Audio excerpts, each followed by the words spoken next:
Hi there, Tad Arya from Marketing for Hippies, and today's video is about an experience I had at the dentist and what it says about marketing and point of view and all this. So I went to the dentist for my annual cleaning, and they did it. And then at the end, the dentist was sitting, I was lying back in the chair, and the dentist was here, and the assistant was here, and they were talking over me, and he was going over the results in language, of course, I don't understand, terminology about my teeth I don't understand. And he just says, okay, so we'll put a filling in here and we'll put a filling in here. And I just said, well, this is my mouth. I'm going to decide what happens in my mouth. I'm open to your opinion. That's why I'm here. I'd be glad to hear your thoughts on what you think I should do in my mouth, but this is my mouth. So how about you talk to me about this? How about this is more of a consultation than a, dictation. I didn't say those exact words, but it blew my mind. He's talking about, some manner of operation with no consultation. And, there are three things people need when they're in pain. There's a video I made about this: empathy, context, and guidance. Those three things in that order. And so what does that look like? It looks like not just jumping to guidance or dictating, saying, here's what you should do, or here's what we're going to do. I would just never say this to a client. I would never...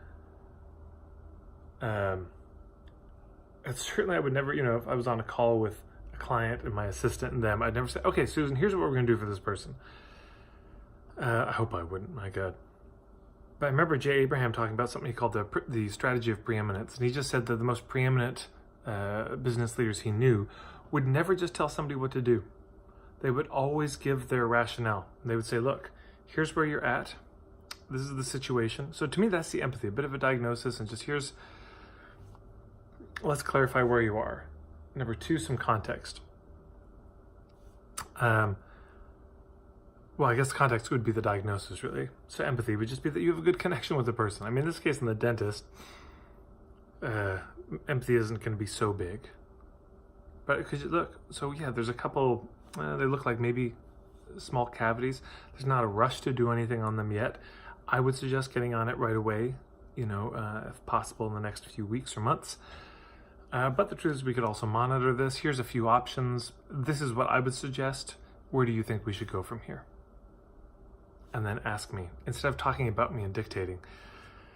Anyways, I don't imagine many of you do this, but maybe I thought you could commiserate with me. And it's just a good chance to talk about how do we offer our guidance? Well, first, if there's a lot of pain involved, empathy. So, I'm not having any toothaches, but if I was, he goes, man, this just sounds really painful. Ooh, I've had some, things happening in my teeth and it hurt a lot and it's no fun. That's it. Literally, that's all we need for the empathy. Context. And here's what's going on. Here, in his case, he can show x-rays. But in your case, you may say, during our session, this is what I noticed. This seems to be the pattern. That's the context. Here's what's going on underneath the surface that maybe you're not even aware of, or maybe you are aware of, but let's just get the lay of the land. This is what's happening. This is the diagnosis. We're lifting up the hood and the car isn't working exactly right. Well, here's what's happening underneath the hood. This is my diagnosis, the context that I have for it. And then third is the guidance. And guidance is, here's what I'd suggest. And of course, it's good to give some options too. You could do this, this, or this. What do you think? I would suggest we do this, but it's up to you. What do you think? And you really leave it up to them. It's so simple. This isn't,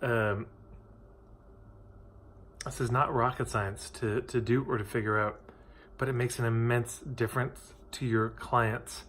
Often the empathy gets skipped, let's face it, but a lot of the time the context gets slipped, and almost always both of those are not there. So it just jumps right to the guidance. If that, and sometimes people don't even do that. Somebody comes in for a session with lower back pain, they do the body work, like, see you later. And they never even say, here's what I noticed, and why don't we come up with a plan to get you from where you are to where you want to be, and here's what I would suggest. They're just mechanics on the body, basically. So sometimes none of them are there. But if you have all three, boy, that sounds painful. Okay, here's what I think is really going on underneath the surface, and therefore, here's what I'd suggest. If you make a strong enough case, this is the biggest part. I think context is probably 90% of it. We could say 5% empathy, 5% guidance, 90% context. So that's point of view. The whole ebook I've got, Point of View Marketing, about this. You're sharing your perspective, your philosophy, your understanding, your take on it. Here's what I think is really going on. Someone else might say something else is going on.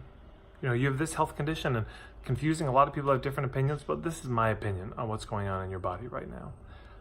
Yeah, and based on that, I would suggest this. So empathy, context, guidance.